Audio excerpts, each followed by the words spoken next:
వచ్చిన తర్వాత ఉత్తరాంధ్రలో గానీ ఆంధ్రలో గానీ అనేక రకాల పెట్టుబడులు కూటమి ప్రభుత్వం తీసుకుని వస్తుంది. ఎలా అనిపిస్తుంది సార్ ఇన్ని పెద్ద ఎత్తున పెట్టుబడులు వస్తున్నాయి? ఎలా అనిపిస్తుంది? ముఖ్యంగా యూత్ కి ఏ విధంగా ఉపయోగపడుతుంది? రాబోయే కాలంలో యూత్ కి ఇది చాలా మంచి పరిణామం. చంద్రబాబు నాయుడు గారు, మన లోకేష్ గారు, పవన్ కళ్యాణ్ గారు చేసే బాగుంది పరిపాలన.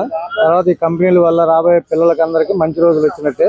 ఈ ఉత్తరాంధ్ర మొత్తం బాగా వెనుకబడిన జిల్లాలు అన్ని కూడా అభివృద్ధి చెందుతాయండి. ఎయిర్పోర్ట్ గానీ, ఈ గూగుల్ డేటా సెంటర్ గానీ ఇవన్నీ వచ్చినందువల్ల రానున్న రోజుల్లో మంచి భవిష్యత్తు ఉంది. మా రాయలసీమ ఏరియాకి కూడా మంచి పరిణామం అండి. బుల్లెట్ షోరూమ్ కంపెనీ రావడం, అక్కడ ఆ ఏరియాలో పిల్లలకి వాళ్ళకి కూడా మంచి భవిష్యత్తు ఉంది రానున్న రోజుల్లో. అలాగే తిరుపతి కానీ ఆ ఏరియాలో ఎక్కడైనా మంచి రానున్న రోజుల్లో ఒక శుభ పరిణామం. అది నారా లోకేష్ గారు మంత్రి పదవి తీసుకున్న తర్వాత మంచి పరిణామం ఇది. ఎందుకంటే ఇంతవరకు ఇప్పుడు లేదు మన ఆంధ్రప్రదేశ్ లో గవర్నమెంట్ స్కూల్ నుంచి అంత హై రేంజ్ మార్కులు వచ్చినట్టు ఇంతవరకు ఎప్పుడు చూడలేదు మేము మా వయసులో 60 సంవత్సరాలు. ఇది చాలా శుభపరిణామం. ఏపీ ప్రజలకు అనేది ఏంటంటే రానున్న రోజుల్లో ఇంకా మంచి రోజులు ఉన్నాయని చెప్పి నమ్మకం ఏర్పడింది.